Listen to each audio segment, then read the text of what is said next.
Thought I'd make this video. I just did a road trip from the Cape Canaveral, Florida area, and I'm heading to just south of Salt Lake City in my Tesla Model Y 2026, and I'm out here in Price, Utah. So yeah, this will be my last charge before I get home. So I thought, hey, I want to make a quick video and tell you guys about the trip. I just got this thing in January and I'm loving it.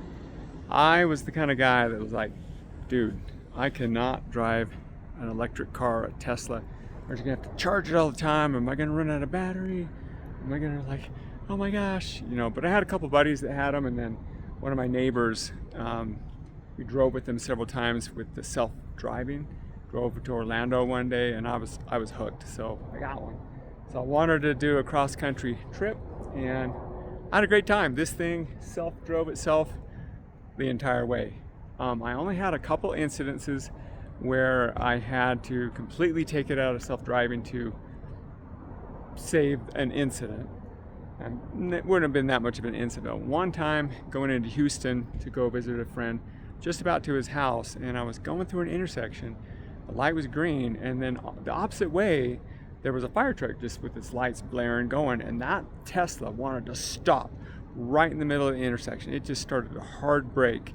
I don't know if it would have fully stopped, but I took it, gunned it, took it out of full self-driving. And then just this morning, I'm going through Podunk, Colorado town, just this little tiny town, and I'm just going through their little main street, just going 25 miles an hour, 30 miles an hour.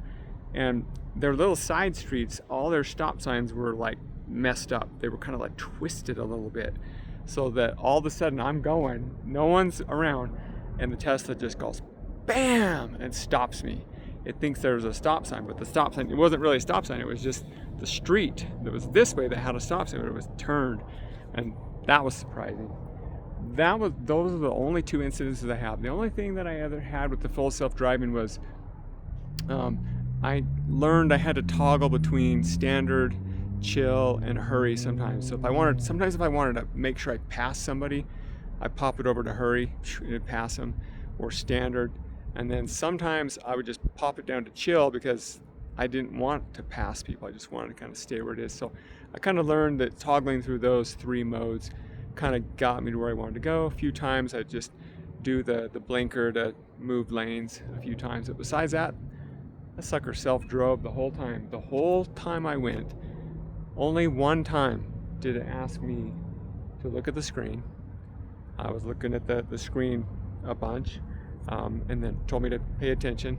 And then one time there was a massive rainstorm in, I can't remember where I was at, Houston, going up from Houston to Dallas. It was pouring white knuckle, couldn't see anything.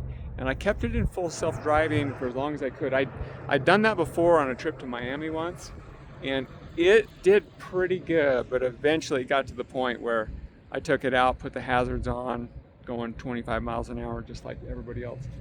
But it was good. Super success. I highly recommend it. Listen, I have a Ford F-350. I love that. Diesel guzzling truck, pulls the boat, does everything. But I'm telling you, I love this Tesla. When I have a choice to go do some driving, I'm going to choose this every time, unless I'm pulling a boat or going up to a cabin or something like that. Alrighty guys, just to enjoy the view. It's kind of fun. Hope this video helps any of you guys that are wondering if you should get a Tesla or not. Highly recommended.